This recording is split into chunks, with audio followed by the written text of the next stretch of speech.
Seigneur, que la connexion soit parfaite cette fois-ci.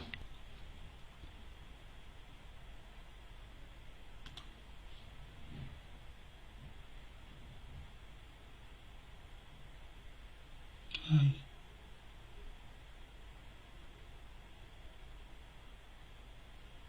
Seigneur, s'il te plaît.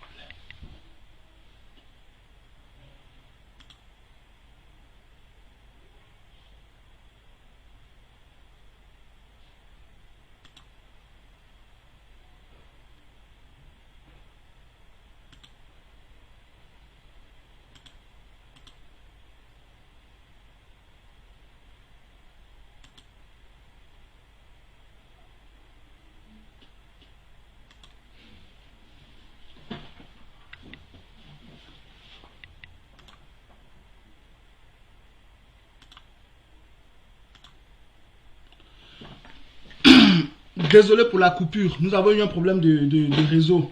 Mais là, c'est bon. Nous sommes de retour. Toutes nos excuses pour la coupure. Donc là, c'est bon. Le problème de réseau est réglé. Le problème de réseau est réglé. Donc, nous pouvons continuer ce que nous devrions faire. Donc, désolé pour la coupure. C'est peut-être dû à un problème de réseau.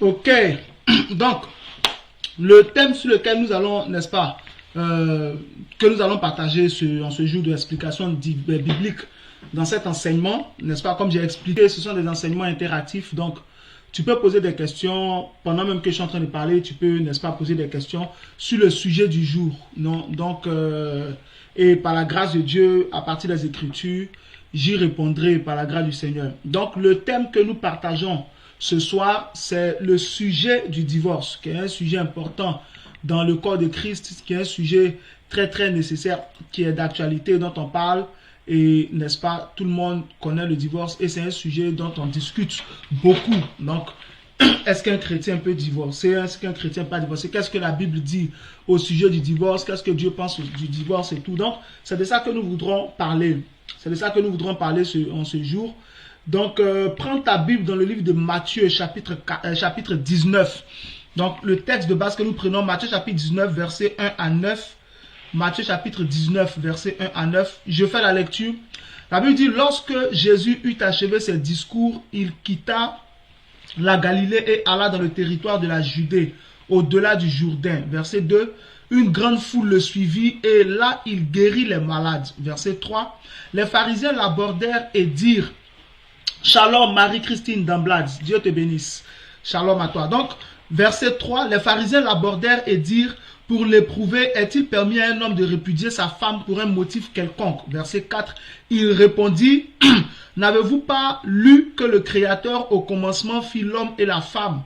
Verset 5, et qu'il dit, c'est pourquoi l'homme quittera son père et sa mère et s'attachera à sa femme et les deux deviendront du moins une seule chair.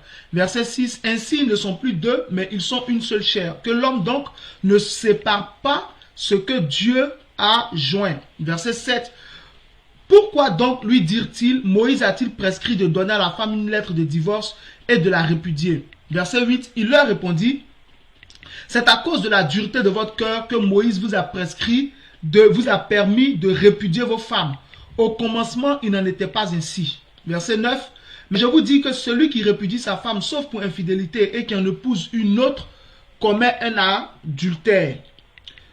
Commet un adultère. Donc, le sujet, tout à l'heure, nous étions connectés, mais on a eu un problème de réseau. J'ai dû donc couper pour relancer. J'espère que les autres reviendront assez rapidement.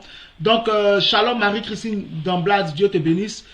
Donc, le sujet sur lequel je parle ce soir, c'est le sujet du divorce. Et si c'est ta première fois de participer à cet enseignement, à l'explication biblique, il faut que tu saches que tu as la possibilité de poser des questions, même pendant que je suis en train de parler. Tu peux poser des questions et puis par la grâce de Dieu, j'y répondrai. Donc c'est un enseignement interactif. En échange, vous posez des questions sur le sujet et puis nous avançons. C'est ce qui fait la valeur et la force de cet enseignement. C'est-à-dire à la différence des autres temps que nous avons. Ici, je ne viens pas pour prêcher, je viens pour expliquer les Écritures sur des sujets particuliers. Donc, le fait de poser des questions renforce, n'est-ce pas, la valeur et le poids de l'enseignement. Donc, le sujet ici, c'est le divorce. Le sujet, c'est le divorce. Donc, on voit clairement que dans Matthieu chapitre 19, des Juifs sont venus voir Jésus pour lui demander au verset 3, si ils avaient le droit de répudier une femme pour un motif quelconque. C'est-à-dire que s'ils avaient le droit de divorcer et répudier si c'est divorcé. Donc ils ont venu poser la question à Jésus. Ils en ont parlé entre eux jusqu'à... Donc ils vous ont voulu savoir ce que Jésus pensait de cette affaire de divorce. Et beaucoup de personnes aujourd'hui veulent savoir ce que la Bible dit clairement sur le divorce. Puisque le divorce intervient aujourd'hui en milieu chrétien et puis dans n'importe quel milieu. Il ne s'agit pas seulement des chrétiens, il s'agit de tous ceux qui sont mariés. Donc tous ceux qui sont mariés sont directement, n'est-ce pas, concernés par ce sujet-là, et même ceux qui ne sont pas mariés, parce que c'est pas parce que tu n'es pas encore marié que tu vas dire ça ne me concerne pas. Non, il faut déjà savoir, il faut déjà se préparer aux bonnes choses du mariage et contrecarrer par la prière les mauvaises choses. Donc, ils ont demandé à Jésus, qu'est-ce qu'il dit du divorce? Est-ce que il leur est permis, n'est-ce pas, il est permis à quelqu'un qui est marié de divorcer de sa femme pour quelque motif que ce soit? Donc, la réponse de Jésus nous donne déjà la position de Dieu, c'est-à-dire la position originelle, la véritable position, la véritable opinion de Dieu en ce qui concerne le divorce. Jésus dit ceci au verset 4, « N'avez-vous pas lu que le Créateur au commencement fit l'homme et la femme ?» Là, il cite Genèse 1, 27. Et Dieu les créa, Dieu fit homme et femme. Que Dieu fit l'homme et la femme. Et qu'il dit, c'est pourquoi l'homme quittera son père et sa mère et s'attachera à sa femme. Et les deux deviendront une seule chair. Là, il cite Genèse 2, 24. Vous voyez? Ainsi, ils ne sont plus deux, mais ils sont une seule chair. Que l'homme donc ne sépare pas ce que Dieu a joint. Donc déjà, on voit que la position de Dieu en ce qui concerne le divorce, c'est non. Dieu ne soutient pas le divorce. C'est ce que Jésus explique clairement. Et je voudrais que vous m'écoutiez jusqu'à la fin. Et comme j'ai dit, vous pouvez poser des questions pendant que je parle. Donc, Jésus dit clairement en ramenant, n'est-ce pas, les pharisiens qui sont venus lui poser la question et tous ceux qui écoutent, en les ramenant au commencement, Jésus donne la position originelle de Dieu en ce qui concerne le divorce. Il est... Ah, sois béni, Romain Franck, tu as pu revenir. Désolé pour la coupure, c'était un problème de connexion. Donc, tous ceux qui sont là, signalez-vous. Donc, Jésus donne, n'est-ce pas, la position de Dieu en ce qui concerne le divorce. Et la position de Dieu est déjà claire. Elle est sans embâche. Il n'y a aucune discussion sur ce point. Jésus explique clairement au verset 6 que Dieu est que l'homme ne sépare pas ce que Dieu a joint. Et il dit au commencement, donc c'est ce qu'il dit, n'avez-vous pas lu ce que le Créateur au commencement. Donc, quand vous voulez comprendre le fondement de certaines choses, il est important de partir au commencement. C'est un peu comme lorsqu'on vient vous expliquer un problème. Shalom Benjamin, Dieu te bénisse, bonne arrivée. Donc, c'est un peu comme quand on vous explique un problème. Pour pouvoir régler le problème, vous êtes obligé de connaître la genèse du problème, c'est-à-dire l'origine du problème, afin de porter un jugement juste. Donc c'est la même chose. En ce qui concerne le divorce, pour bien comprendre ce point, il faut aller au commencement. Et c'est ce que Jésus leur a dit en Matthieu 19, verset 4, verset 5 et verset 6. Il dit au commencement là, au commencement, vous n'avez pas lu ce qui est écrit au commencement. C'est qu'en Genèse 1, 27, Dieu a fait l'homme et la femme, Dieu les fit homme et femme. Et Dieu dit en Genèse 2, 24, c'est pourquoi l'homme quittera son père et sa mère et s'attachera à sa femme et les deux deviendront une seule chair. Ils ne sont donc plus deux, mais ils sont une seule chair. Que l'homme donc ne sépare pas ce que Dieu a joint. Vous comprenez donc que la position de Dieu, c'est qu'il ne veut pas que nous divorcions. Il ne veut pas que nous divorcions. Donc, si tu es marié il faut déjà que tu puisses préparer dans ton esprit que Dieu ne soutient pas à la base le divorce. Je vais expliquer le point important de cette affaire. Dieu ne soutient pas à la base le divorce. Ça, c'est quelque chose déjà qui doit être dans l'esprit de toute personne qui est mariée. Toute personne qui est mariée et toute personne qui, n'est-ce pas, est prétendante au mariage doit comprendre que Dieu ne soutient pas le divorce, que sa position originelle, c'est qu'il ne soutient pas le divorce. Ce n'est pas moi qui le dis, ce sont les Écritures qui le disent. N'avez-vous pas lu ce que Dieu au commencement fit l'homme et la femme? Et là c'est Genèse 1, 27, Dieu les fit homme et femme. Donc Jésus explique que Dieu a dit, l'homme quittera son père et sa mère et s'attachera à sa femme et les deux deviendront une seule chair. Et il dit, ils ne sont plus deux, ils sont une seule chair. Que l'homme donc ne sépare point ce que Dieu a joint. Après avoir cité Genèse 2, 24 aussi, l'homme quittera son père et sa mère. Donc la position originelle de Dieu, bien aimé, c'est que Dieu ne soutient pas le divorce. Dieu ne soutient pas le divorce. Oui, Bishop Eric Aïe, bonsoir, bonsoir, Dieu te bénisse, bonsoir à toi, Dieu te bénisse. Je viens de commencer et j'explique au fur et à mesure. Donc là, je suis sur le début. Après, je suis en train de poser un fondement. Après, je vais expliquer certaines choses. Merci déjà de ta présence et de ton intervention. Shalom Daniel, Dieu te bénisse, Dieu te bénisse. Donc, vous pouvez poser la question en même temps, comme l'homme de Dieu qui nous fait l'honneur d'être là. Donc, Dieu ne soutient pas le divorce. Ça, c'est la position originelle de Dieu. Et c'est ce que Jésus explique dans les Écritures. Voilà. Sur le mariage, aucun divorce n'est, Dieu ne veut pas. Dieu ne veut pas que nous divorcions. C'est ce que Jésus, en fait, explique. Pour dire au commencement, là, quand Dieu les a fait et que Dieu a établi le mariage, le but du mariage, c'est que les deux deviennent une seule chair et que les deux ne se séparent jamais. Donc, si Dieu voulait que nous divorcions, il n'aurait pas créé le miracle de la mixture pour que nous devenions une seule chair. Le miracle de la jonction. Amen. Merci beaucoup, Bishop.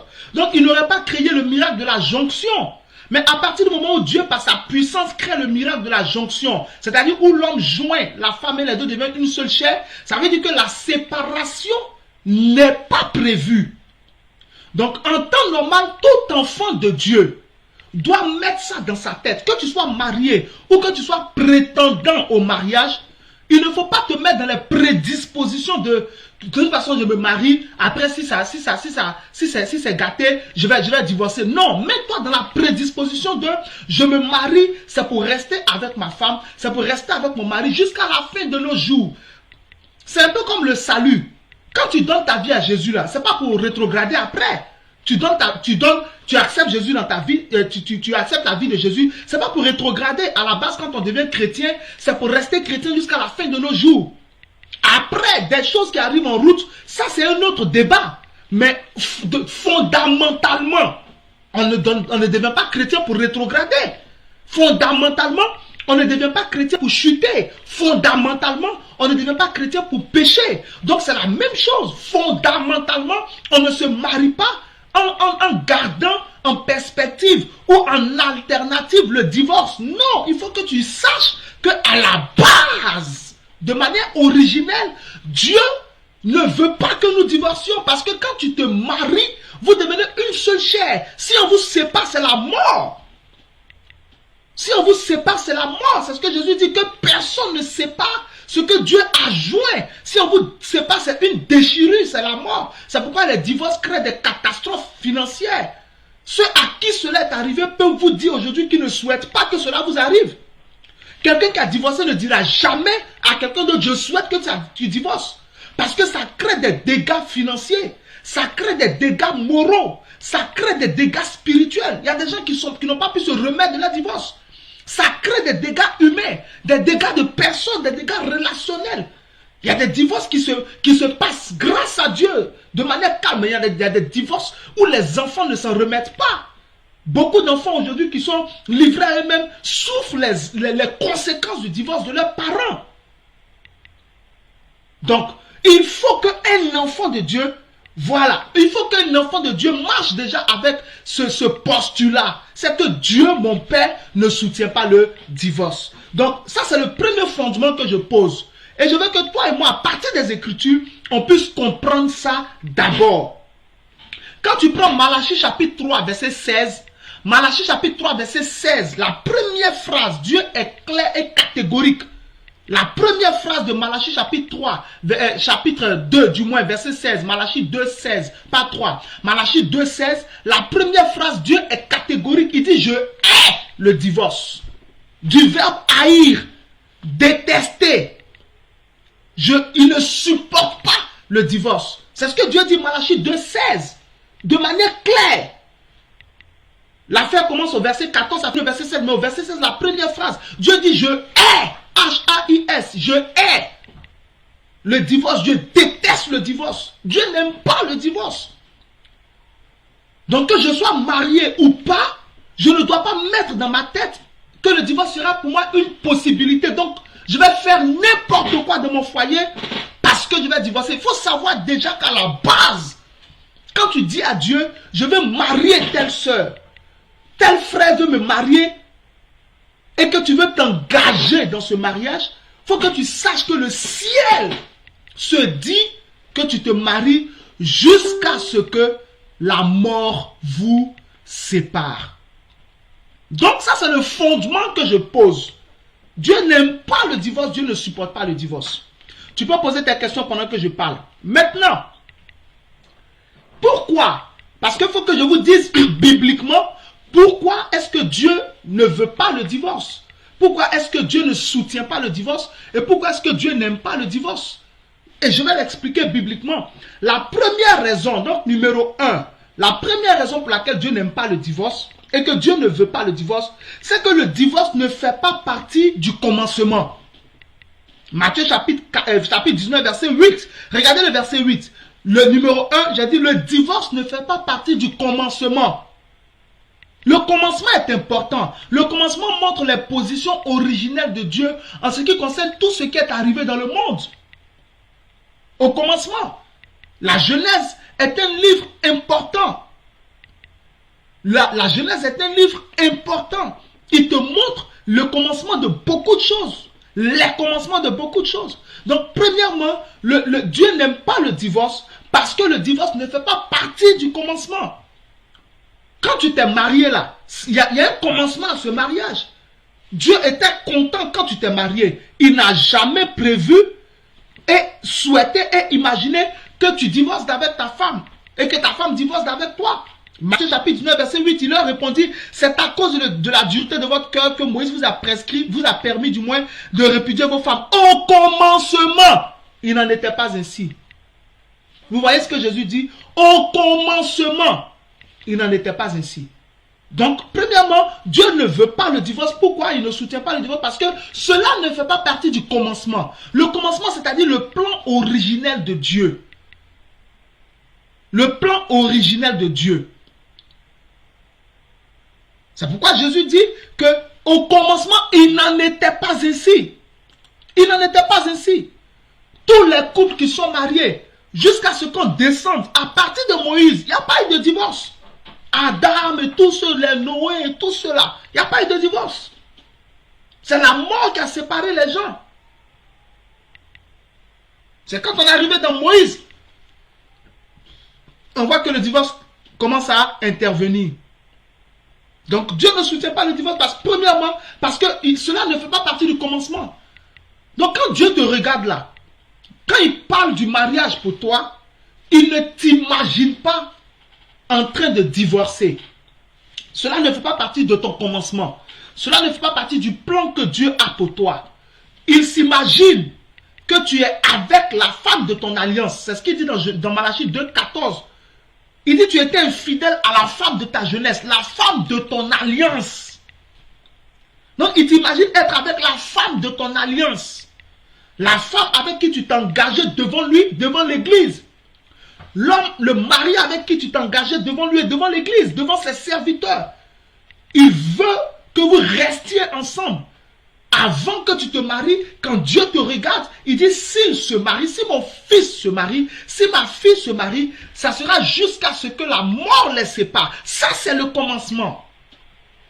Cela ne fait pas partie du quoi? Du commencement. J'avais déjà cité Genèse 1, 27. Dieu les fit homme et femme. Dieu créa l'homme et la femme. Il a fait homme et femme. Là où tu es là, même si tu es célibataire, tu es déjà considéré comme marié. Parce que ta femme va sortir de toi et tu la reconnaîtras et vous vous marierez. Tu es une femme, tu es célibataire, tu es déjà considéré comme marié parce que ton homme viendra te chercher. Tu seras attiré par le côté duquel tu étais arraché. Tu seras attiré là-bas par la puissance de Dieu. Et ton homme viendra te prendre pour te marier. Mais il y a un commencement à ça. Il y a le plan originel de Dieu. Le plan originel de Dieu, c'est que le divorce ne fait pas partie du commencement. Le salut fait partie du commencement. Genèse 3, 15. La femme enfantera un fils. Je mettrai inimitié. Il dit au serpent, je mettrai inimitié entre toi et la femme, entre sa postérité et ta postérité. Celle-ci t'écrasera la tête et toi tu lui blesseras le talon. L'évangile fait partie du commencement. Genèse 3, 15. Le salut fait partie du commencement. La repentance fait partie du commencement. Le pardon du péché fait partie du commencement. En Genèse 3, Dieu a tué un animal qui est la rédemption sanguine et sanglante. Et il a couvert Adam et sa femme avec la peau d'un animal qui représentait déjà l'agneau qui allait arriver. Notre victoire fait partie du commencement. Donc, le fait que nous soyons mariés jusqu'à la fin, ça fait partie du plan originel de Dieu. Je ne sais pas si quelqu'un me comprend. Et si quelqu'un comprend ce que je suis en train d'expliquer. Donc, pourquoi Dieu ne soutient pas le divorce? Parce que cela ne fait pas partie du commencement. Ça ne fait pas partie du plan originel de Dieu. Et donc, nous-mêmes, en tant que ses enfants, et nous-mêmes, en tant que ses créatures, et encore plus, nous, en tant que ses ambassadeurs, nous devons avoir ce préalable-là dans notre esprit. Parce que si j'ai autre chose dans mon esprit, je peux faire n'importe quoi dans mon foyer. Espérant que si ça ne va pas au divorce, non. Ça, c'est les païens qui réfléchissent comme ça. Mais nous, les enfants de Dieu, on doit réfléchir différemment. Ça va te pousser, en fait, à être correct dans ta maison. Du côté de la femme, comme du côté de l'homme. Ça va te pousser à être correct. Ça va te pousser à être correct. Parce que tu sais que en Malachie 2, 16, Dieu dit, je hais le divorce. Tu sais, quand Matthieu 19, verset 6, verset 8, Jésus dit, au commencement, il n'en était pas ainsi. Et qu'il ne faut pas séparer ce que Dieu a joint. Et comme le bishop Eric Kaye a dit, ça va te pousser aussi à faire un choix plus judicieux, plus sérieux, à prier sérieusement avant de dire oui, avant de mettre la bague au doigt et à ne pas penser que c'est une aventure dans laquelle tu rentres et de laquelle tu peux sortir quand tu veux. Le mariage n'est pas une aventure, c'est une jonction de vie, c'est une union de vie, c'est une alliance divine, une alliance de vie, une alliance véritable. Qui conduit deux personnes devant un autel afin que les deux sacrifient leur vie personnelle pour épouser une vie commune. Alléluia. Est-ce que quelqu'un me comprend? Donc Dieu n'aime pas le divorce parce que cela ne fait pas partie du commencement. Numéro 2, pourquoi Dieu n'aime pas le divorce? Et pourquoi la position de Dieu sur le divorce est que non, il ne veut pas qu'on divorce. Numéro 2, parce que le divorce est le fruit de l'infidélité sexuelle. Le divorce est le fruit de l'infidélité sexuelle. Malachie 2, 14 à 16, c'est ce qu'il dit. Il dit, vous êtes infidèle à la femme, infidèle sexuellement, à la femme de votre jeunesse, à la femme de votre alliance. Le divorce, c'est le fruit de l'infidélité sexuelle. Quand tu es marié et que tu trompes ta femme, quand tu es marié et que tu trompes sexuellement ton mari, il ne faut pas t'attendre à autre chose. ça engendre le divorce. Donc, puisque Dieu, à la base, ne soutient pas l'adultère, bien évidemment, il ne peut pas soutenir de manière véritable et sincère le fruit de l'adultère. Le divorce est un fruit de l'impudicité, de l'adultère. De toute façon, l'impudicité et l'adultère, c'est la même chose. Ça change juste de nom. Quand tu es célibataire, on dit impudicité. Quand tu es marié, on dit adultère. Sinon, c'est la même chose. Le divorce, c'est le fruit de l'infidélité sexuelle. Malachie 2, 14 à 16. Il dit, soyez fidèles à vos femmes. Soyez fidèles. Hébreux 13, 4, il dit que le mariage soit honoré de tous. Hébreux 13, 4. Que le mariage soit honoré de tous et que le lit conjugal soit exempt de toute souillure. Car Dieu punira les débauchés et les adultères. Que le mariage soit honoré de tous. Ça veut dire que quand tu te maries là, respecte ton mari. Respecte ta femme. Sexuellement, il faut la respecter. Il n'est pas bien, puisque selon Matthieu 19, verset 6, vous êtes une seule chair. Tu ne peux pas prendre le corps de ton camarade pour aller dehors, c'est pas normal. Tu prends le corps de ta femme pour aller coucher avec d'autres femmes. Tu la rends homosexuelle. Tu prends le corps de ton mari pour aller coucher avec d'autres hommes. Tu le rends homosexuel. Donc Hébreux 13, 4 dit que le mariage soit honoré de tout. C'est-à-dire tu dois respecter ton mariage. Et le lit conjugal exempt de toute souillure. Donc on ne doit pas souiller le lit conjugal. Tu ne peux pas coucher en tant que tu es marié à une femme. Tu n'as pas le droit de coucher avec une autre femme. Tu es marié à un homme. Tu n'as pas le droit de coucher avec un autre homme. Même si ce n'est pas dans ta maison que tu as fait. Mais ce que tu dois savoir, c'est que tu transportes avec toi le lit conjugal. Le lit conjugal là, ce n'est pas le lit en bois ou en fer qui est dans ta chambre. Hein. C'est ton corps qui est le lit conjugal. Dans 1 Corinthiens chapitre 7, la Bible dit ton corps ne t'appartient pas. Le corps de la femme n'appartient pas à la femme, mais il appartient au mari. De même aussi, le corps du mari n'appartient pas au mari, il appartient à la femme. C'est ce que la Bible dit. Donc, le lit conjugal, là, c'est ton corps. Donc, si quelqu'un est marié, qu'il prend son corps pour aller coucher avec une autre femme, si quelqu'un est marié, qu'elle prend son corps pour aller coucher avec un autre homme, c'est le lit conjugal qu'elle souille. Or, la Bible t'interdit de souiller le lit conjugal. Et la Bible te met une menace. La Bible dit que Dieu va juger les débauchés et les adultères. Donc, or, toi, tu ne veux pas que Dieu te juge. Tu ne veux pas que Dieu te condamne, puisqu'il est écrit que les adultères, Ephésiens chapitre 5, Galates chapitre 5, verset 22, on parle des œuvres de la chair, il y a l'adultère dedans, la débauche et tout, n'iront pas au ciel. Donc, tu vois que ce n'est pas une histoire simple. Cela peut avoir de véritables conséquences sur ton salut. Ça peut avoir des conséquences sur ton salut. Donc, quelle femme dans ce monde va supporter de vivre avec un homme qui la trompe aisément? C'est un péché, merci Bishop. Quelle femme dans ce monde va accepter de vivre avec un homme qui la trompe aisément? Quel homme dans ce monde va accepter de vivre avec une femme qui le trompe aisément? Donc, de ça peut émaner le divorce.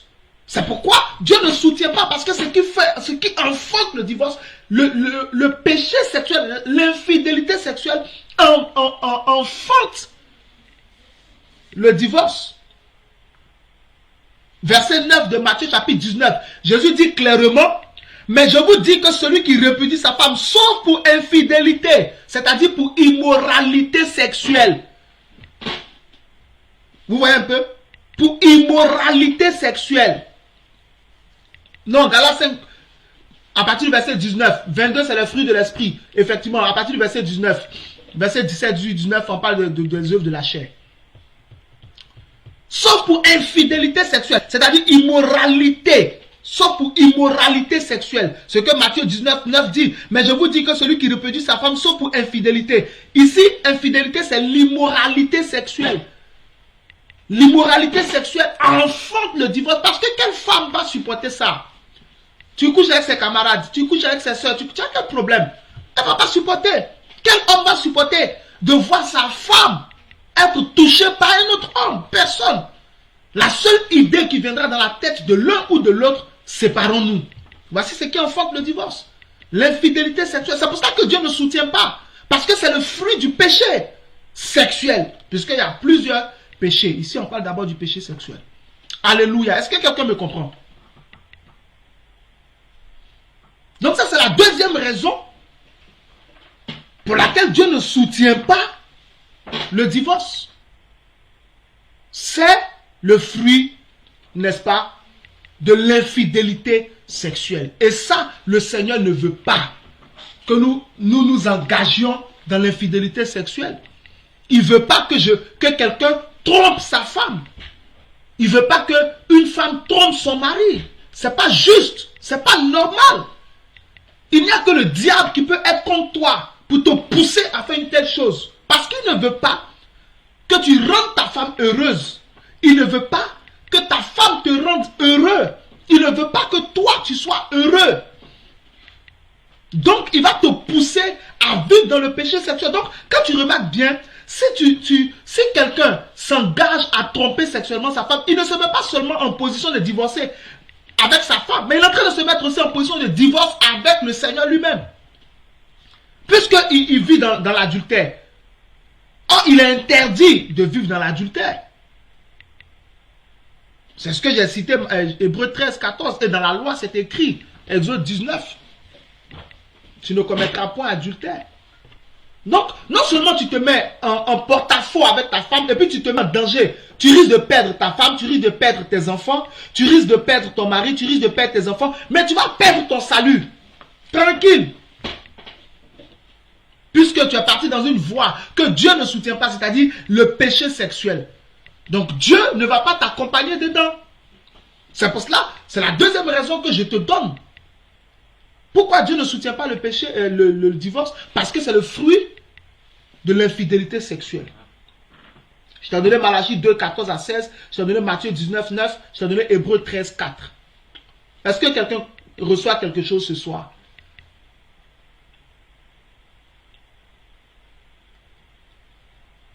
Amen. Donc la première raison que je t'ai donnée, c'est quoi? C'est que cela ne fait pas partie du plan originel de Dieu. Cela ne fait pas partie du commencement. Au commencement, Dieu n'a pas prévu que tu divorces. C'est pour cela que si c'est arrivé dans ta vie, ça peut ne plus arriver. Si c'est déjà arrivé dans ta vie, ça peut ne plus arriver. Ce n'est pas une loi, ce n'est pas obligatoire, ce n'est pas ton appel, ce n'est pas attaché à ta destinée.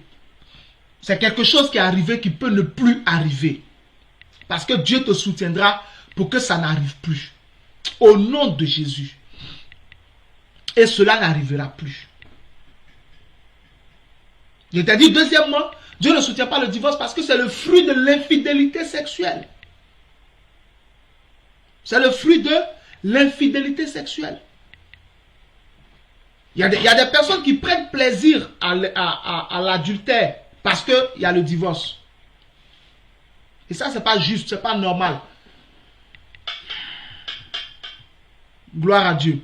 Troisième raison pour laquelle Dieu ne soutient pas le divorce, c'est que le divorce, c'est le fruit de la dureté de cœur. Là, je suis en train de vous montrer bibliquement ce qui a engendré le divorce, ce qui a enfanté le divorce. Hein. Le divorce, je vous ai déjà dit, ce n'est pas dans le plan de Dieu originel. Donc, première chose, c'est que Dieu ne soutient pas le divorce parce que ce n'est pas dans le plan, dans le commencement. Deuxième, parce que le divorce est enfanté par l'infidélité sexuelle.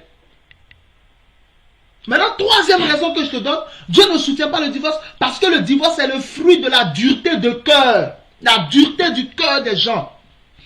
Matthieu 19, verset 8, c'est ce que Jésus leur dit. Parce qu'au verset 7, ils ont demandé à Jésus, pourquoi donc lui dirent-ils, Moïse a-t-il prescrit de donner à la femme une lettre de divorce et de la répudier? Verset 8, il leur répondit, c'est à cause de la dureté de votre cœur que Moïse vous a permis de répudier vos femmes. Au commencement, il n'était pas ainsi. Donc le divorce, c'est le fruit de la dureté du cœur. Il y a des gens qui sont trop méchants. Ils sont trop méchants. Leur cœur est tellement dur. Il y a des fautes, ils ne laissent pas. Ils ne laissent pas tomber ça. Ils sont sur l'affaire. Pardonne pas. Moïse a essayé de régler beaucoup d'affaires dans le désert. Mais les gens ne voulaient pas entendre raison. Sur cette même affaire de divorce, ce que Jésus a, ce que ces gars-là ont cité là, pourquoi Moïse n'a-t-il permis de donner une lettre de divorce à notre femme là? C'est Deutéronome 24, verset 1 à 4. Je vais vous expliquer Deutéronome 24, verset 1 à 4. Ça fait trop rigoler. La Bible dit si un homme marie une femme, Deutéronome 24, verset 1 à 4. La Bible dit si un homme marie une femme, que le mariage est consommé et tout, et qu'il voit quelque chose qui lui déplaise dans la femme, qu'il trouve quelque chose de honteux, il lui écrira une lettre de répudiation. Le mot lettre de répudiation là, en hébreu c'est le mot, c'est un gay, on appelle ça un gay. G-U-E, accent circonflexe T, un gay. Le gay en fait c'est un acte de divorce religieux. Donc le mari va écrire un acte de divorce religieux. Aujourd'hui c'est encore courant dans le judaïsme. Ça, les juifs le font devant les tribunaux rabbiniques. Donc tous ceux qui sont dans le judaïsme, ils veulent divorcer les juifs là, ils voient le rabbin et tout, et puis ils écrivent le gay. On appelle ça le gay. C'est un acte de divorce religieux. Ils écrivent ça, et puis ils donnent à la femme. Donc Moïse dit, tu donnes le gay à la femme, elle a le gay dans la main, à partir de cet instant, elle est divorcée, elle est libre. Mais regarde la cause, regardez bien la cause. Deutéronome, ils sont en train d'expliquer Deutéronome 24, verset 1 à 4. Regardez la cause pour laquelle il donne le gay. C'est qu'il a vu dans sa femme, après l'avoir mariée, après d'avoir couché avec elle, après lui avoir fait certainement des enfants, il voit en elle quelque chose de honteux, quelque chose qui lui déplaise. Mais il ne va pas la soutenir en prière pour qu'elle change, hein. Il ne va même pas la soutenir avec affection, avec douceur. Il ne va pas prier pour elle. Il ne va pas l'encourager. Il ne va pas travailler avec elle pour que ce mauvais côté-là, qu'il a vu en elle là, change. Non.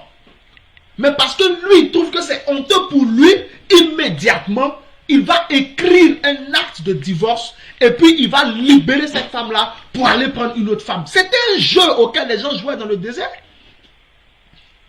Est-ce que vous comprenez? C'est de là que c'est sorti, cette affaire-là. C'est de là que c'est sorti. Tu as marié une femme.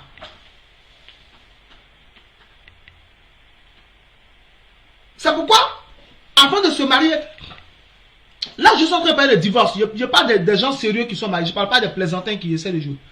C'est pourquoi, avant de se marier, il est important de voir son pasteur. Parce que ton pasteur est capable de poser des questions à la personne que tu veux marier. Des questions que toi, tu ne peux pas poser à la question à la personne à cause de l'amour. Il y a des personnes qui sont facilement embarquées dans l'amour et il y a des questions qu'ils ne peuvent pas poser. Il y a des frères qui sont impuissants, qui vont cacher qu'ils sont impuissants. Et c'est dans le mariage que la sœur va découvrir qu'ils sont impuissants. Tu veux qu'elle fasse quoi? Ça, c'est la dureté du cœur. C'est être méchant que de cacher une telle chose à celle que tu prétends aimer. Si tu es impuissant, vous allez faire quoi ensemble? Après avoir prié, vous allez faire quoi ensemble? Après être allé visiter les parents, vous allez faire quoi ensemble? Après avoir mangé le gâteau de mariage, vous allez faire quoi ensemble? Après qu'elle a fini de cuisiner, tu as mangé, vous allez faire quoi ensemble? Quand vous irez dans la chambre pour dormir, le lit conjugal là, il va servir à quoi? C'est dans le mariage qu'elle va découvrir. Ton pasteur est capable de poser certaines questions aux prétendants, aux frères, avant que vous n'alliez dans le mariage. Il y a des soeurs qui n'ont pas de trompe. Il y a des soeurs qui sont stériles. Elles savent qu'elles sont stériles. Il y a des frères et des soeurs qui portent des maladies dites incurables, qui ne vont pas en parler, qui vont cacher. C'est avoir un cœur dur que de faire une telle chose. Ils vont cacher et parce qu'ils veulent forcément se marier et ils se disent que comme Dieu n'aime pas le divorce, je ne vais rien dire, quand on va se marier, il ne peut plus divorcer. Ça là, ce n'est pas divorce. Il a le droit même de te chasser de sa maison. Mais sur papier, on va écrire divorce. Donc c'est pour cela que Dieu n'aime pas ça. Parce que certains jouent avec les sentiments des autres. De manière expresse, ils font du mal à d'autres personnes. Dieu n'aime pas ça. Si un frère vient vers toi et que tu es dans une certaine situation, sois assez honnête pour lui expliquer. S'il est au courant et qu'il dise, malgré ce que tu m'as dit, je veux te marier, ça c'est une autre affaire, gloire à Dieu. Mais tu ne lui dis pas, vous rentrez dans le mariage et puis il découvre. C'est avoir un cœur dur, ça enfante le divorce, c'est pas normal. Il y a les défauts qu'on gère, mais il y a des choses qui sont ingérables. Parce que si Dieu ne fait pas un miracle extraordinaire, ça sera un handicap toute votre vie. C'est pour cela que pour que quelqu'un puisse porter tel fardeau, il faut l'avertir. Ah, voici telle situation dans laquelle je suis. Voilà, je te dis la vérité. Voici ce qui se passe dans ma vie. Si la soeur dit, ok, tu m'as expliqué, on va prier. Et on va voir ce que Dieu va faire. Ça, c'est vous deux. Mais tu ne lui dis rien. Et vous êtes mariés maintenant, tu fais tomber ça sur sa tête. Ça enfante le divorce. Dieu ne soutient pas ce genre d'action. Est-ce que je parle à quelqu'un en ce jour même? Si tu es là, réagis. Ça va, n'est-ce pas? Comme j'ai dit, ce n'est pas un truc classique, c'est un enseignement interactif. Normalement, on doit échanger. Donc, je ne me suis pas mis dans la disposition de prêcher tout seul. Je me suis mis dans la disposition d'un échange. À moins que l'enseignement soit tellement doux que tu ne puisses pas parler. Si c'est le cas, au moins 10 mois et puis on va trouver. Est-ce que vous comprenez? Donc, Dieu ne soutient pas le divorce parce que c'est le fruit de la dureté du cœur. C'est à ce jeu-là que les gens jouaient. C'est à ce jeu-là que les gens jouaient. C'est pour cela qu'avant de se marier, il faut quand même causer, il faut discuter. Il faut parler, il faut échanger, il faut se dire la vérité. Et il faut aller devant ton pasteur. Ton pasteur peut parler à la personne. Il peut découvrir certaines choses par la prière et par le Saint-Esprit. Il peut découvrir certaines choses que toi, tu n'es pas capable de découvrir. Parce qu'il y a des gens qui sont des menteurs professionnels. L'apôtre Johnson Suleiman disait qu'il y a des gens qui mentent, quand ils mentent, on dirait qu'ils prophétisent. Ce n'est pas un jeu. Il y a des gens qui sont dans une dimension de mensonge. Tu ne peux pas t'amuser avec. Trop doux. Amen. Ok. Il y a des gens qui mentent et ils vont te mentir. Il y a des sœurs. Bonne arrivée, révérend Zozoro. Il y a des sœurs qui vont te mentir. Et tu ne pourras pas discerner qu'elles mentent. Mais ton pasteur, ton père spirituel peut savoir que la sœur est en train de te mentir. Il y a un homme de Dieu. J'ai écouté un homme de Dieu qui prêchait, qui a rendu un témoignage, qui a dit qu'il y a une de ses filles. Il a prophétisé sur une de ses filles. Il lui a dit, au mois de mai, tu vas te marier. C'était une certaine année. Au mois de mai, tu vas te marier. Et en avril, la soeur n'était pas encore mariée. Il a commencé à dire, ah Seigneur, tu m'as dit de dire qu'au mois de mai, elle va se marier. La soeur n'est pas encore mariée. Hein. En mai, elle lui ramène quelqu'un. Elle dit, ah papa, voilà, le monsieur veut me marier. Il regarde le type est vieux. Le type dit, il a 48 ans. Il n'a rien le type, il n'est pas convaincu. Il a dit à sa fille, sors, laisse-moi avec lui. Il dit, mon ami, Dieu me dit que toi tu as 58 ans. Donc je te pose la question, tu as 48 ans mais tu as 58 ans. Le gars dit, j'ai 58 ans. En plus, le gars avait dit à la soeur qu'il n'est même pas marié, il ne s'est jamais marié. Mais ils ont découvert que non seulement il est marié, mais il a un peuple chez lui à la maison. Enfant même c'est petit, il a un peuple, il a une génération chez lui à la maison. Donc, pour ne pas tomber dans le piège des manipulateurs et des manipulatrices. Parce qu'il y a des gens dans ce monde-là qui sont sans pitié. Hein? Ils sont prêts à tout pour atteindre leur objectif. Et c'est ce qui enfante le divorce aussi. La dureté du cœur. C'est ce que Jésus leur a dit. Moïse vous a permis de répudier vos femmes à cause de la dureté de vos cœurs. Quand on se marie, là, il y a des... On ne souhaite même pas ça. Moi, je ne veux pas... Avant, je le disais, mais maintenant, avec la connaissance de la parole de Dieu, que par la grâce de Dieu, je suis en train d'acquérir, il y a des choses que je ne peux plus confesser sur ma propre vie. Par exemple, on dit, le mariage, c'est pour le meilleur et le pire. Je ne peux pas confesser le pire. Je refuse au nom de Jésus. Le mariage, c'est pour le meilleur et le meilleur. Maintenant, quand nous sommes des êtres humains, nos attitudes peuvent créer souvent des discordes. Même les querelles, là, c'est pas bon. Nos attitudes peuvent créer des discordes.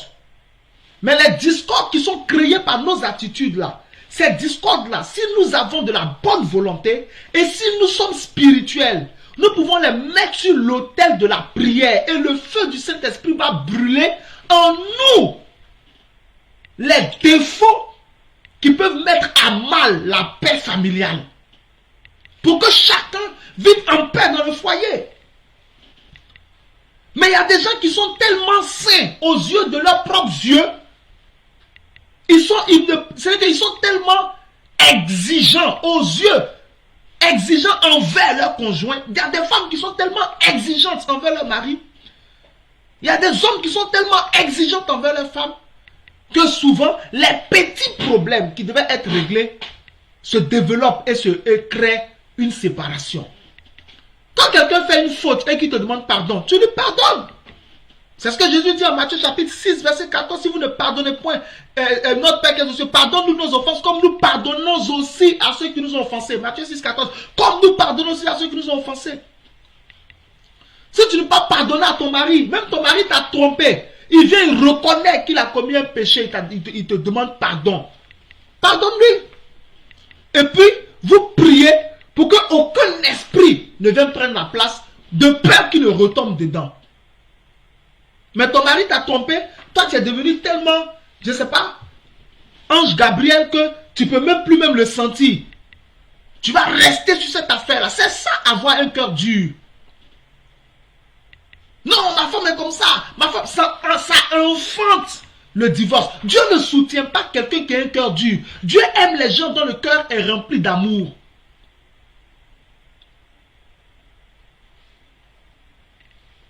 Hébreu 1 Corinthiens 13. Maintenant donc ces trois choses demeurent. La foi, l'espérance et l'amour. Mais la plus grande de ces choses c'est l'amour. Jean 3, 16. Car Dieu a tant aimé le monde. Lévitique 19, 18. Aimez-vous les uns les autres.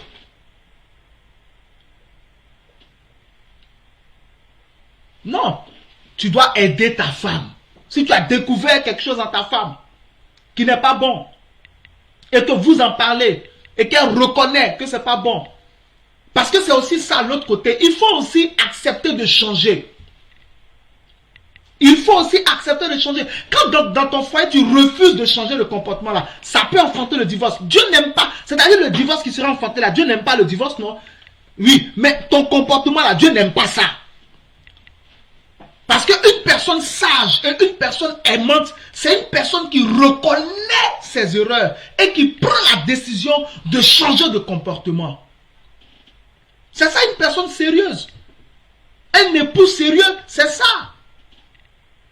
Jésus a dit en Matthieu 5, 48, soyez donc parfaits comme votre Père Céleste est parfait. Nous ne sommes pas encore parfaits. Nous sommes tous intéressés par la perfection. Nous voulons tous devenir parfaits. Sur le chemin de notre volonté de devenir parfait, nous devons abandonner certaines choses. Mais tu ne peux pas abandonner quelque chose que tu refuses d'abandonner. C'est pourquoi il faut avoir la volonté d'abandonner certaines choses.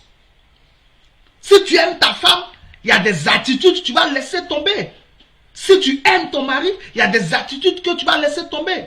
Mais quand nous sommes arc-boutés sur certaines choses qui ne sont pas bonnes, on ne parle pas des bonnes choses, des choses inutiles, cela peut créer le divorce. Moïse a divorcé d'avec Séphora. Mais son beau-père, Jéthro, qui lui a donné le conseil, qui lui a sauvé la vie là, établit des hommes, des chefs de 100, des chefs de 50.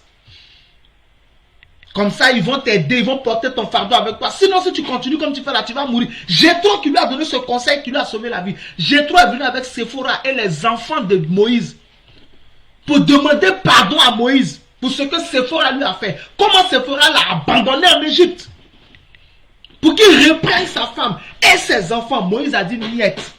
Il n'a pas repris sa femme, il n'a pas repris ses enfants. Est-ce que ça c'est un bon exemple? Non, ce n'est pas un bon exemple. Qu'est-ce que Séphora a fait? On peut imaginer tout ce que Séphora a fait. Mais quand ton beau-père, en ce temps, il n'y avait même pas de voiture, il n'y avait même pas de téléphone, il n'y avait rien. Imaginez comment le vieux Jéthro a dû se diriger dans le désert. Heureusement qu'il maîtrisait le désert. Jusqu'à retrouver Moïse. Il n'y avait pas GPS. Mais le vieux a retrouvé Moïse. Il est venu avec Séphora et les enfants pour demander pardon à Moïse. Moïse dit niet. Et c'est ça qui enfante aussi le divorce. Comme nous ne voulons pas pardonner les erreurs. Quand nous ne voulons pas pardonner les erreurs. Quand quelqu'un dit, je reconnais que j'ai péché contre toi. Pardonne-moi. C'est ce que Jésus a répondu à Pierre. Pierre a demandé à Jésus, combien de fois devrais-je pardonner à mon frère? Jésus dit, est-ce 7 fois? Jésus dit, non, je ne te dirai pas 7 fois, mais je te dirai 7 fois 77 fois. On ne va pas arriver jusqu'à là. Mais si ta femme te demande pardon, tu lui pardonnes. Avoir un cœur souple préserve du divorce. Avoir un cœur dur conduit vers le divorce. Et ce que tu dois comprendre, c'est que si quelqu'un a un tel cœur dans son premier foyer et qui n'a pas changé de caractère et qui n'a pas abandonné certains principes qui lui ont fait perdre sa première femme, qui lui ont fait perdre son premier mari, quand il ou elle aura la grâce de se remarier, puisque de l'autre côté, tu n'as pas abandonné certaines attitudes, Dieu va te remettre à l'épreuve dans ton nouveau foyer pour voir si tu es prêt cette fois-ci à t'engager dans un voyage de sagesse. Et le diable de son côté va te tenter avec la même chose pour voir si tu es prêt à changer. Parce que le seul plaisir du diable, c'est de voir un couple se briser. Tout ce que Dieu n'aime pas, c'est ce que Satan aime. Tout ce que Dieu interdit, c'est vers ça Satan va. Donc, quel plaisir le Seigneur prendra à te voir aller de divorce en divorce? Aucun. Donc, la troisième raison pour laquelle Dieu ne soutient pas le divorce, c'est que le divorce est le fruit de la dureté du cœur. Mais pendant que tu me suis, je prie pour toi. Ton cœur n'est pas dur. Tu as un cœur souple, rempli d'amour. Et personne ne te manipulera non plus et tu ne tomberas pas d'un faux mariage au nom de Jésus. Si tu es marié, qu'en ce moment ton mariage a des difficultés, je parle paix dans ton mariage. Et que Dieu instaure la paix familiale. Que l'esprit qui crée les discordes soit détruit au nom de Jésus. Alléluia. Est-ce que je parle à quelqu'un ce jour?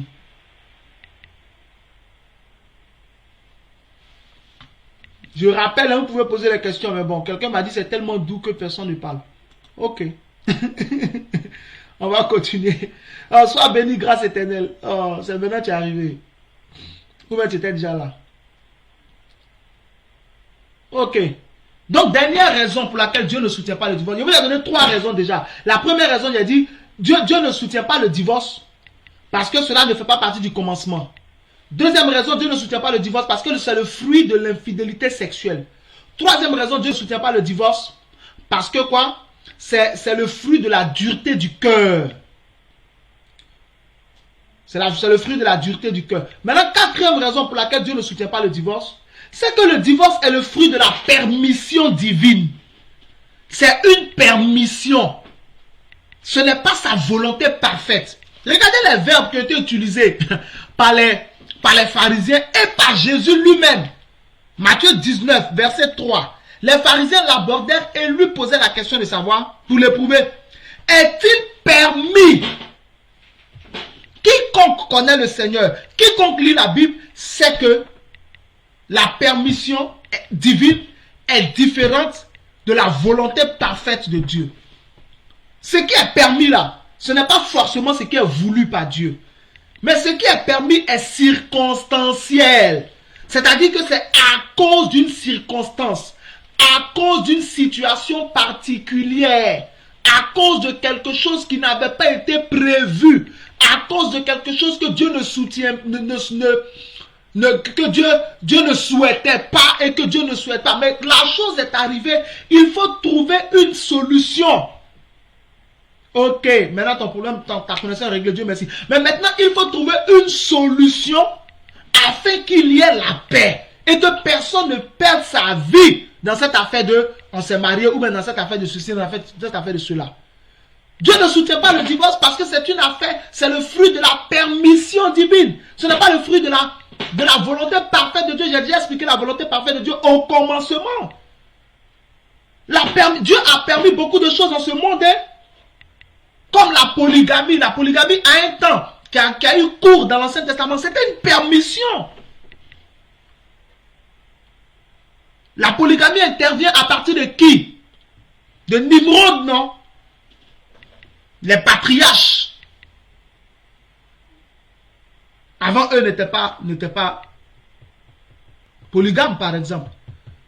Et après, on ne parle plus de polygamie. Jusqu'à ce qu'on arrive avec Abraham, on ne parle plus de polygamie. Mais c'est à partir de Genèse chapitre 16 que Abraham lui-même ressuscite la polygamie par sa femme Sarah en prenant Agar pour femme. Genèse chapitre 16, verset 3. La polygamie, c'est une permission. C'est pourquoi dans le Nouveau Testament, on dit que chaque mari est sa femme et que chaque femme est son mari. Vous comprenez maintenant, non?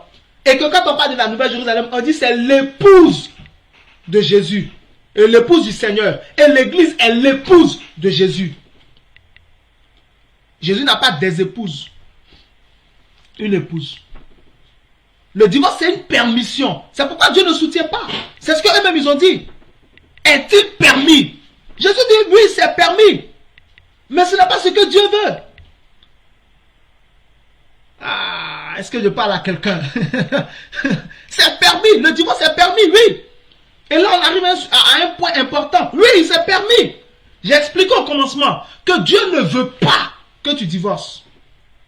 Mais maintenant, ce que tu dois savoir, c'est que le divorce est permis. Mais la permission là, ce n'est pas la volonté parfaite de Dieu. Ça veut dire que ce n'est pas ce que Dieu veut proprement et volontairement, de manière fondamentale. Ce qu'il y a dans son cœur même là, originel même là, c'est permis.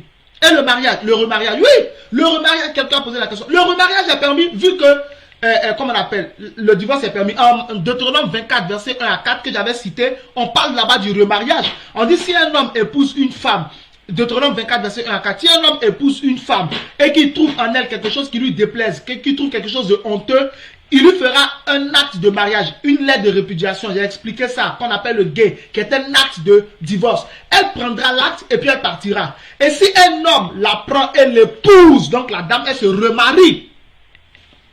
Elle se remarie. Donc le remariage est, n'est-ce pas, permis aussi. J'ai divorcé, je me remarie. Dieu permet ça. Dieu permet ça. Le remariage est permis. Donc le divorce est une permission. C'est pour ça que Dieu n'aime pas ça. Parce que en droit, on appelle ça une jurisprudence. En droit. C'est-à-dire que c'est un cas qui n'est pas présent dans le code. Soit dans le code civil, soit dans le code pénal, peu importe. Donc c'est un cas, par exemple, c'est un problème qu'on envoie devant une cour de justice. Mais ce problème-là, sa résolution et sa gestion juridique ne sont pas présentes, ne sont pas écrites noir et blanc dans le code en vigueur. Donc, à partir de là, on crée ce qu'on appelle une jurisprudence. C'est-à-dire une disposition particulière qui est liée à ce cas spécifique. C'est ça le divorce. Le divorce est une jurisprudence divine. Une disposition particulière que Dieu a dû prendre, qu'il a ordonné à Moïse de permettre et de laisser pratiquer aux Juifs afin que des femmes ne perdent pas leur œil dans le mariage. Afin aussi que des hommes ne soient pas tués dans le mariage. Le but du divorce, c'est d'envoyer la paix. Puisque vous deux, vous ne pouvez plus vivre sous le même toit, vous ne pouvez plus vous entendre, Dieu ne veut pas vous perdre. Ton âme a plus de valeur que le mariage. Donc c'est pas à cause du mariage Dieu va perdre son fils. Nous coûtons cher à Dieu. Sinon il n'aurait pas, n'est-ce pas, dit à Noé en Genèse chapitre 6. Il n'aurait pas révélé à Noé qui va détruire la terre. Il n'aurait pas conservé Noé avec ses 3 fils, avec leurs 3 femmes et la femme de Noé, 8 personnes. Dieu aurait détruit tout le monde et puis il ferme le ciel et puis bon, on se gère. Ou du moins il se gère avec ses anges. Mais si Dieu a conservé la race humaine, c'est parce que nous lui tenons et nous lui coûtons cher. On lui tient à cœur. Donc c'est pas parce que on dit non que Dieu n'aime pas le divorce que je vais rentrer dans un mariage où mon mari est en train de Elle va rentrer dans un mariage où son mari est en train de la boxer et puis elle est dedans. Non, le mariage est devenu une jurisprudence pour sauver des âmes et des vies. Si la soeur là, tu ne la supportes plus, ok, libère-la. C'est ce que la Bible dit, Deutéronome 24, verset 1 à 4. Libère-la. Au moins un autre homme va reconnaître sa valeur. Si le frère là, tu ne le supportes plus, libère-le. Une autre soeur va le prendre, va faire sa tôlerie, sa peinture, sa toiture, sa pédicure, sa manucure et tout ce qui est cure. Il va briller. Toi aussi, tu vas aller de ton côté, là où tu veux vivre. Parce que ce que Dieu veut là, c'est que nous soyons en paix. En Romains 14, 17, la Bible dit, le royaume des cieux, ce n'est pas le manger et le boire, mais c'est la justice, la paix et la joie par le Saint-Esprit. En Hébreux 12, 14, la Bible dit, recherchez la paix avec tous. Recherchez la paix.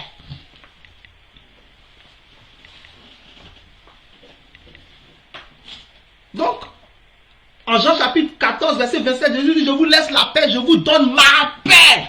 Je ne vous donne pas comme le monde la donne. Donc la paix est importante. Hein? Je me suis marié, là-bas pour me tuer.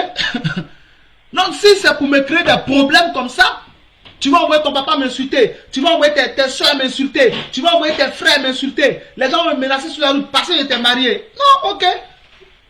Que chacun prenne sa route pour que nous soyons en paix. Donc le mariage, c'est une permission. C'est pourquoi Dieu ne soutient pas. Parce que ça l'a obligé. Le divorce, du moins, pas le mariage. Le divorce, c'est une permission. C'est pour ça que Dieu ne le soutient pas. Parce que ça l'a obligé à créer une jurisprudence divine. Pour régler des problèmes particuliers. Quand Adam a eu son problème avec Ève, il n'a pas pensé au divorce. Quand Abraham a eu son problème avec Sarah, Abraham a eu son problème avec Sarai, il n'a pas pensé au divorce. Mais aujourd'hui, mais plus tard, Dieu est obligé de trouver une situation pour sauver les âmes de ses enfants. Parce qu'il y a des gens, ils sont trop méchants. Il y a des gens qui sont méchants. Hein? Ils vont te marier là. Ils vont faire de toi leur esclave. Tu as marié la soeur, tu lui as dit que tu l'aimes. Pourquoi tu la frappes? Si le mariage est toxique et néfaste, c'est même pas en fait on peut partir. Tu dois partir. Si ta vie est en danger, tu t'en vas. Deutéronome 24, verset 1 à 4. Quelqu'un a posé la question. Deutéronome 24, verset 1 à 4, tu prends ce passage-là. Et Matthieu 19, verset 8, la Bible dit, à cause de la dureté de votre cœur. Ça, ce n'est plus divorce, c'est séparation, c'est dissolution du mariage. C'est pour ça que dès le début, quand le bishop a commencé à intervenir, il a dit, je suis en train de poser un fondement, après je vais arriver sur des trucs. Donc, c'est dans la permission là que le divorce est né. La permission. Le divorce est une permission pour régler certains cas. Tu maries la soeur. Vous êtes ensemble. S'il y a violence aussi, tu peux partir. Mais sinon, il va te tuer. Et la violence, ça c'est des deux côtés. Hein. Il y a des hommes. Il n'y a pas que des hommes violents. Il y a des femmes qui sont violentes. Hein. Il y a des femmes qui battent leur mari. Il y a des femmes qui veulent agresser leur mari. Tu peux partir. Tu montres les preuves que ta vie est en danger, tu t'en vas. Dieu ne veut pas que tu meurs dans ton mariage pour dire que tu es fidèle. Non, non, non, non, non. Ça, ce n'est même pas divorce, c'est dissolution. Chacun se va. Ce qui est important ici, c'est que vous soyez en paix. C'est ce qui est important. C'est que vous soyez en paix. Dans le Nouveau Testament, la Bible dit, si le frère veut partir, il s'en va. Si la soeur veut partir, elle s'en va. Voilà, c'est ça.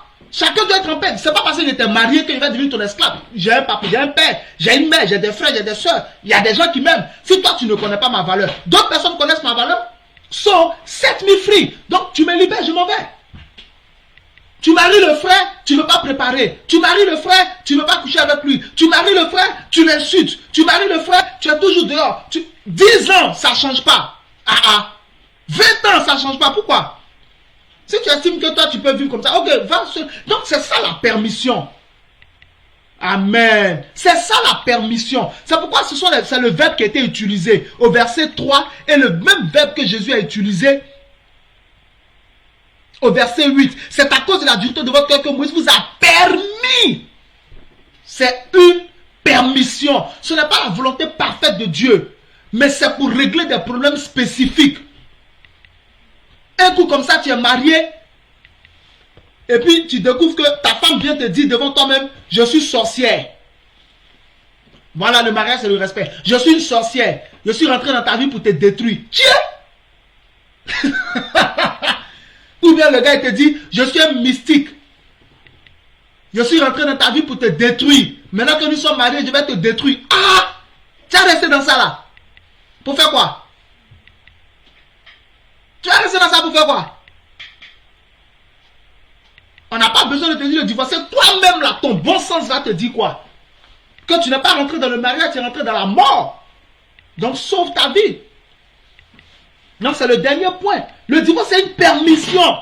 Ce n'est pas la volonté parfaite de Dieu. Parce que Dieu est obligé de régler certains problèmes. Il ne va pas laisser ses enfants mourir. Il ne va pas laisser ses enfants mourir. Il y a des situations qui peuvent arriver dans le couple, on règle. Mais là où la vie de quelqu'un est en danger, ah, tu vas parler de quoi ici? Non. Quelqu'un ne veut même pas te laisser. Non, faut pas jouer comme ça.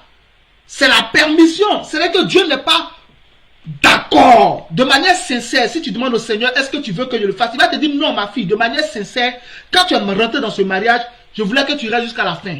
Mais vu que, considérant que le type que tu as marié là se transforme en serpent la nuit à côté de toi, toi tu vois le serpent, et puis il veut te tuer. Non. Tu n'as pas onction pour ça là. Si tu restes dedans, tu vas mourir. Tu fuis, tu fais tes photos, tu t'en vas, tu dis Joe, je vais divorcer, pasteur. Je vais divorcer. Le pasteur ne peut jamais te dire oui, divorce. Enfin, il peut, quand je dis jamais, c'est une manière de parler. Mais dans des situations, il peut te dire ah, je te soutiens ma fille. Voilà photo du serpent. Mon mari, ça c'est mon mari avant, ça c'est mon mari après.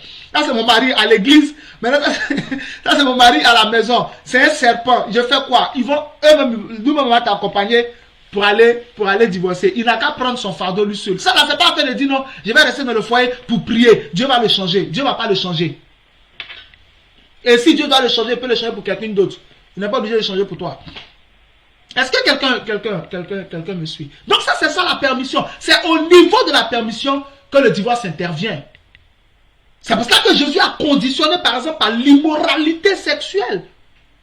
C'est pour montrer même combien de fois même Dieu ne veut même pas qu'on divorce et qu'il cherche.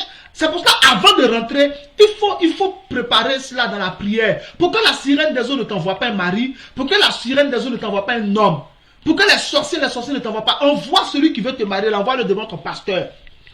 Ton pasteur va le scanner.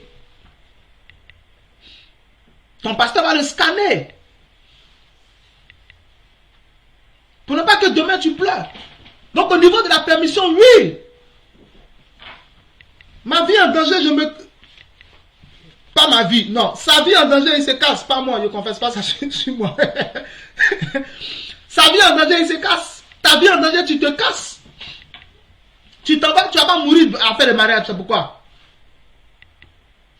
Voilà, quand tu es mal marié, c'est l'enfer sur terre. Oui, effectivement. Quand tu es dans un très mauvais mariage, tu peux pas, même pour prier, c'est pas possible, c'est compliqué. C'est compliqué. C'est pour ça que Dieu ne soutient, Dieu ne souhaite pas ça à quelqu'un.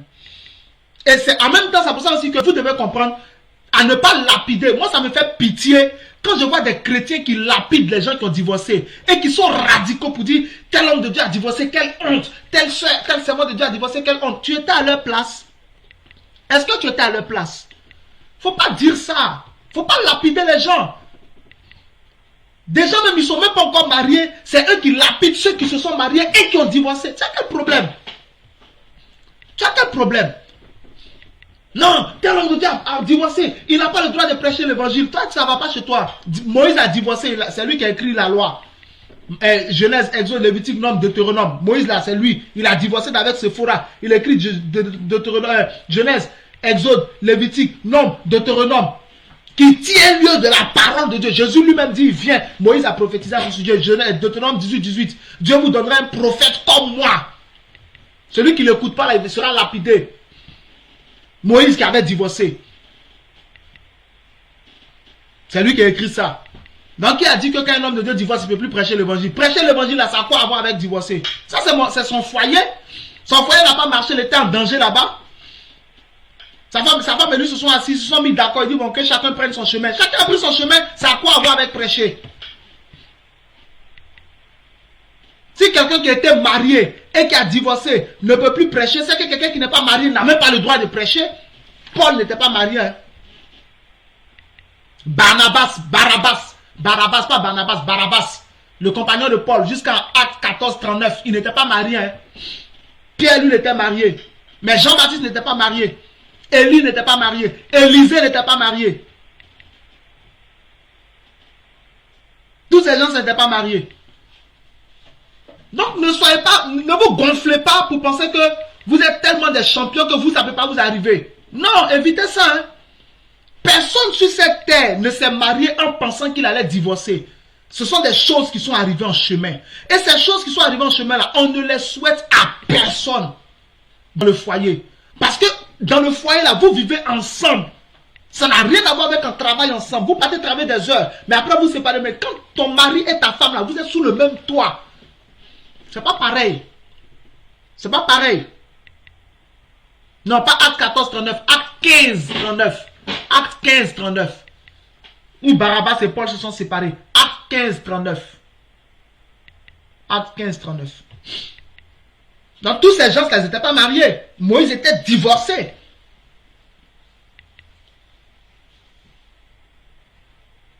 Mais Moïse, c'est lui qui a écrit la loi. Donc ça n'a rien à voir quand j'entends des chrétiens dire ça, c'est de la... Vous ne connaissez pas la parole de Dieu. Ceux qui disent des choses comme ça ne connaissent pas la parole de Dieu. C'est pourquoi ils parlent vite pour se faire voir, pour passer pour être saint. Tu n'es pas saint. Quand tu condamnes les gens facilement comme ça, tu n'es pas saint.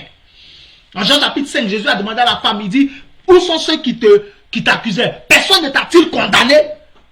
Elle dit non Seigneur. Il dit moi aussi je ne te condamne pas. Va et ne pêche plus. La femme qui avait été surprise en flagrant délit d'adultère, confirmée. Jésus ne l'a pas condamnée. Parce qu'elle a reconnu son péché. Donc, faut pas penser que ceux qui ont divorcé voulaient divorcer. Non. Tous ceux qui sont mariés et qui ont divorcé là, ils ne voulaient pas divorcer. Hein. Il y a des choses qui sont arrivées sur le chemin. Ils ont estimé que ce qui peut les aider, c'est de se séparer. Mais Dieu ne souhaite pas que ça arrive. Mais si c'est arrivé, Dieu prend acte.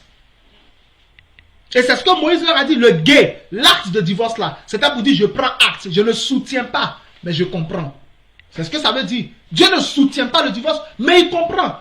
Ma vie est menacée, Seigneur. La soeur là, elle est dit, elle est fâchée, elle a pris le couteau pour dire qu'elle va me tuer parce qu'elle est en colère. Je préfère sortir de ça parce que prier ça là, je ne peux pas tenir. Dieu dit, ok, je prends acte. Tu sors de ton foyer, tu as pris tes affaires, tu es parti. On vient te demander pardon. Tu dis non, femme qui prend le couteau parce qu'elle est fâchée pour me menacer, je ne veux plus vivre avec elle. On prend acte.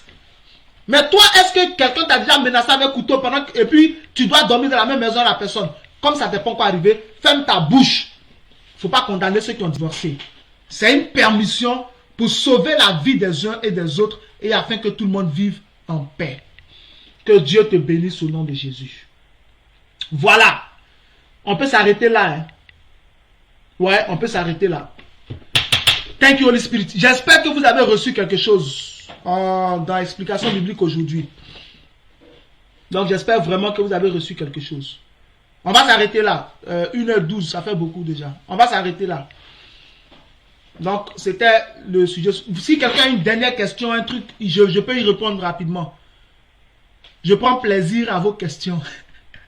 Je peux y répondre et puis on va prier pour la fin. Je profite pour donner une annonce. Voilà, je profite pour donner une annonce. Oh yes, wow, super. Si quelqu'un a une question, un peu de truc. Papa, j'ai une question sur Romains 7, verset 1 à 3.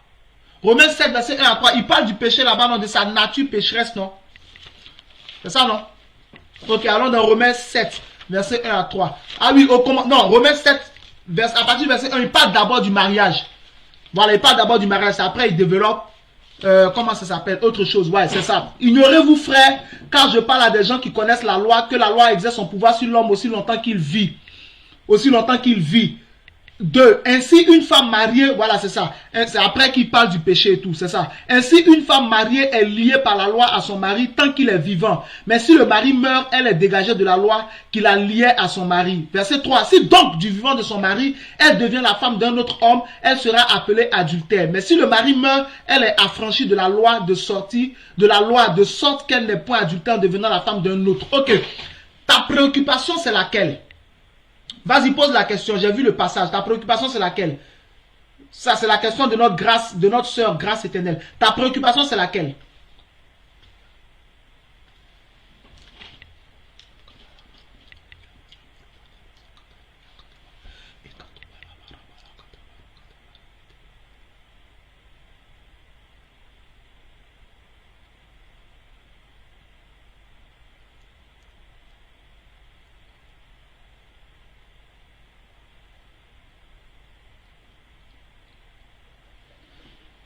Madosa kapate labra.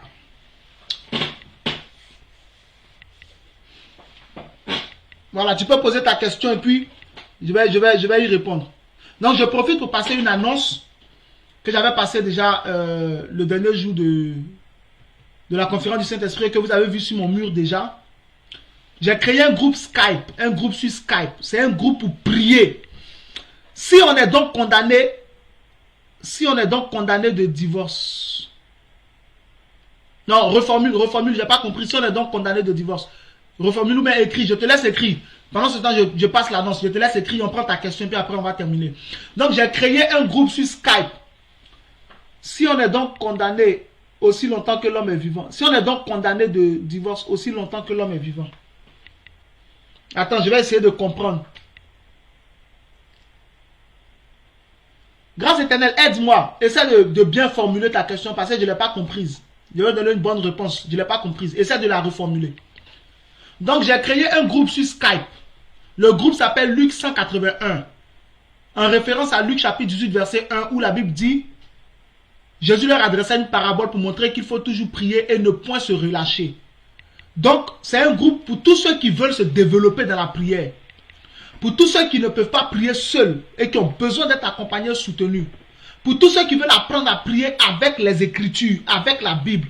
Pour tous ceux qui ont besoin d'autres personnes pour prier, qui veulent grandir dans la prière et qui ne veulent plus subir la vie, mais qui veulent se révolter contre les événements de la vie.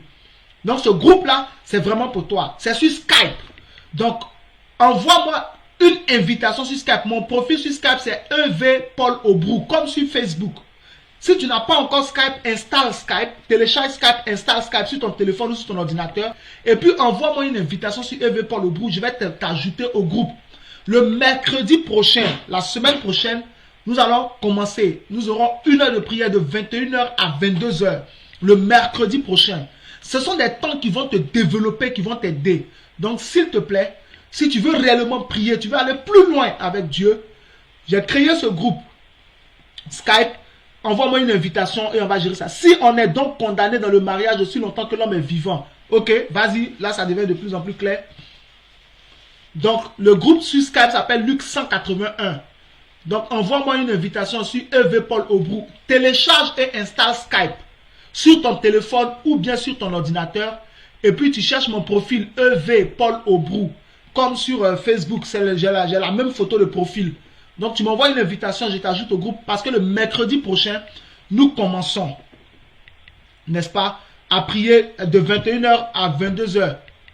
Ah ok, en fait je ne comprends pas trop le verset. Le verset de Romains 7, verset 1 à 2 là, en fait c'est en référence à Deutéronome 24, verset 1 à 4.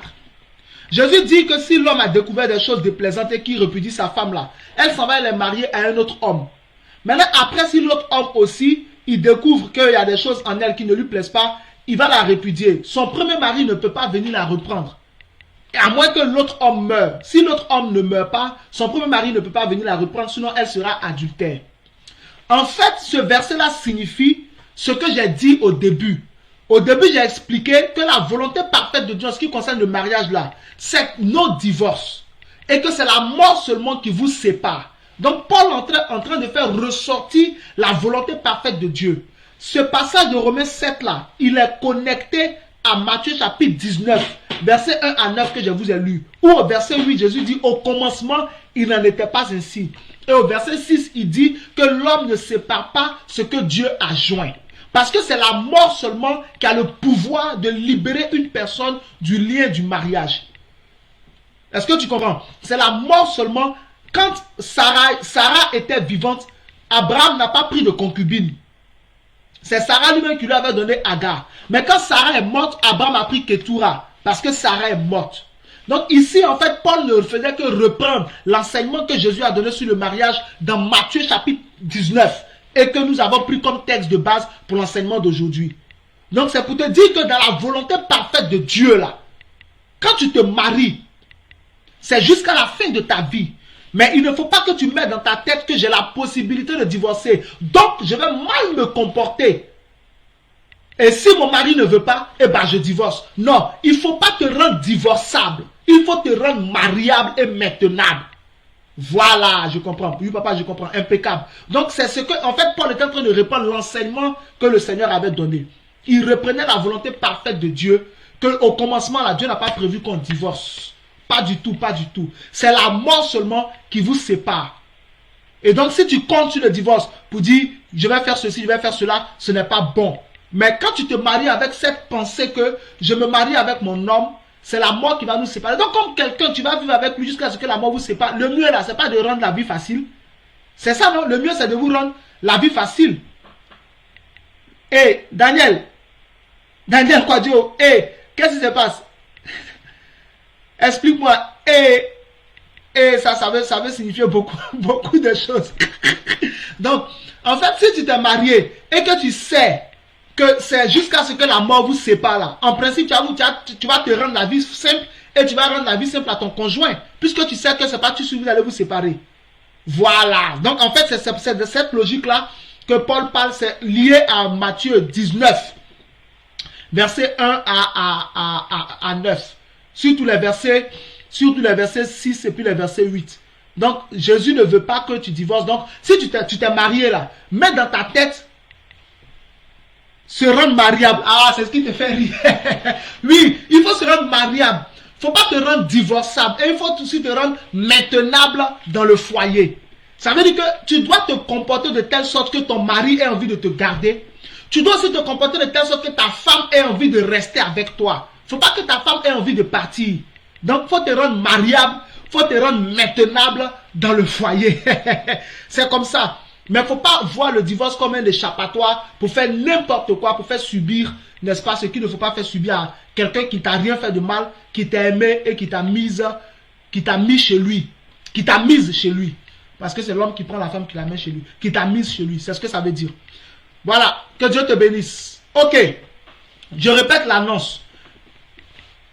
D'autres personnes ont déjà rejoint le groupe Skype. Rejoignez le groupe Skype. Mercredi prochain, on commence la prière. Ça va te faire du bien. Ça va te faire du bien. Si tu as déjà Skype, juste invite-moi. EV Paul Aubrou. Tu m'invites, tu m'envoies une invitation. Je vais te répondre. Et puis, ah ok, Marie-Christine Damblade, voilà. Ok, c'est que c'est rentré. Tu m'envoies une invitation, je vais te répondre. Et puis, je vais t'ajouter au groupe. Mercredi prochain, nous allons commencer les temps de prière. Je vous promets, ça va vous faire du bien. Avant de faire quelque chose, je demande toujours au Seigneur. J'ai dit, Seigneur, voici l'idée que j'ai. Est-ce que tu veux que je fasse? Il m'a dit oui. Et lui-même, il a choisi le jour. Il a dit mercredi. Donc, ce n'est pas un moment qui sera vain. Ça va développer ta vie de prière. Et beaucoup d'exaucements vont commencer à être ton partage parce que tu sauras comment prier. Je vais te montrer comment on prie avec la Bible. On ne prie pas dans le vide. Les prières efficaces là, ce sont les prières qui sont faites avec la Bible. 1 Jean 5, 14 dit, nous avons auprès de lui cette assurance que si nous demandons quelque chose selon sa volonté, quelle que soit la chose que nous avons demandé, il nous la donnera. Vous voyez, non? Voilà. Donc, il faut que tu saches qu'on prie en fait avec la Bible. Le Saint-Esprit m'a dit que la Bible, les versets bibliques sont pour le chrétien ce que les formules sataniques sont pour les satanistes. Les satanistes, ils utilisent des formules qu'ils récitent pour activer des démons. Mais nous utilisons les Écritures pour activer les anges de Dieu. Pour activer les anges de Dieu. Donc, Rejoins ce groupe-là. Des personnes sont déjà rentrées dans le groupe. Envoie-moi une invitation. Il ne faut pas négliger ça. Tout ce qui peut t'aider là, il ne faut pas négliger. EV Paul Aubrou. Sur Skype. Si tu n'as pas Skype, télécharge Skype maintenant. Et puis tu m'envoies une invitation, je t'ajoute au groupe. Mercredi prochain, nous commençons les prières. Je précise que ce groupe-là, ce n'est pas pour que nous donnions nos sujets de prière personnels. Si quelqu'un a des sujets de prière, il m'écrit en privé. Sur WhatsApp ou bien sur Skype, même en privé. Il m'écrit, je vais prier pour lui en privé. Mais personne ne donne ses sujets de prière. Je viens, je donne une exhortation. Et à partir de l'exhortation, je vais vous montrer comment faire sortir des sujets de prière dans la Bible. Parce que la Bible est un livre de prière. Et après ça, vous-même vous saurez comment, vous verrez comment vous serez capable de prier seul. Et chaque fois qu'on va se réunir pour prier, vous allez vous développer dans tous les domaines de votre vie. Dieu vous bénisse abondamment. Nous avons terminé. Hein. Voilà. J'espère que tout le monde a été édifié et que vous estimez que Dieu vous a fait du bien. Donc, restez toujours connectés à mes directs. La semaine prochaine, nous aurons des directs encore. Nous venons de finir une conférence du Saint-Esprit. C'était formidable. Nous bénissons le Seigneur. Nous sommes reconnaissants. Donc, que Dieu vous bénisse abondamment. Je prie pour toi. Que tu sois marié. Si tu es marié, tu ne divorceras jamais. Ton cœur ne sera pas dur. Tu ne seras pas infidèle sexuellement à ton mari, ni à ta femme. Ton cœur ne sera pas dur. Tu respecteras la volonté parfaite de Dieu. Et tu ne tomberas pas dans le divorce au nom de Jésus. Dieu préservera ton mariage de toute souillure et Dieu préservera ton mariage de toute manipulation. Ton mari et toi, vous êtes heureux ensemble, plus vos enfants, au nom de Jésus.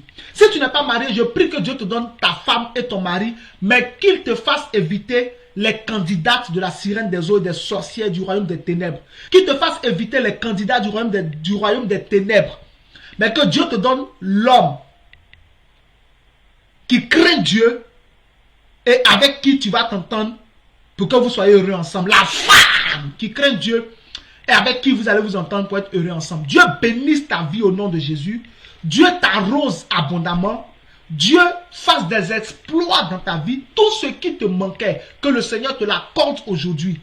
Je prophétise que c'est ton temps et tu mangeras les meilleures productions du pays dans lequel tu es. Rien ne t'arrêtera. Tu réussiras dans toutes tes voies. Par la puissance de Dieu, ce week-end qui vient là, Judas ne t'embrassera pas.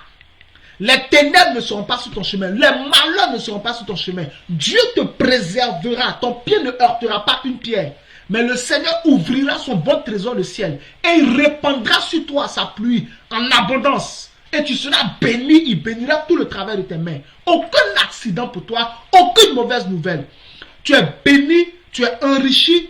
Que le Seigneur préserve ce que tu as reçu aujourd'hui. Et que cela grandisse dans ton cœur. Aucun oiseleur ne volera ce que tu as entendu. Aucune pierre n'empêchera que tu prennes la parole, prenne racine en toi. Aucune épine n'étouffera la parole de Dieu. Aucun souci de ce siècle, rien. Mais tu es une bonne terre qui produit un grain 100, un grain 60, un grain 30, un grain 100 au nom de Jésus. Dieu te bénisse. Nous prions pour la fin. Ma tête est une bonne tête. Ma vie est une bonne vie. Les anges de Dieu combattent pour moi. La grandeur est de mon côté. La bonté est de mon côté. Quelle que soit la situation, je réussirai. Je suis béni au nom de Jésus. Mes mains sont bénies. Mes pieds sont bénis. Amen. Dieu te bénisse. Donc, pour ceux qui ne l'ont pas encore fait, j'attends votre invitation sur Skype. Faites, on va avancer avec le Seigneur. Cette année, c'est présence divine maximum. Donc, on ne joue pas avec. Ah, Dieu vous bénisse. Ciao.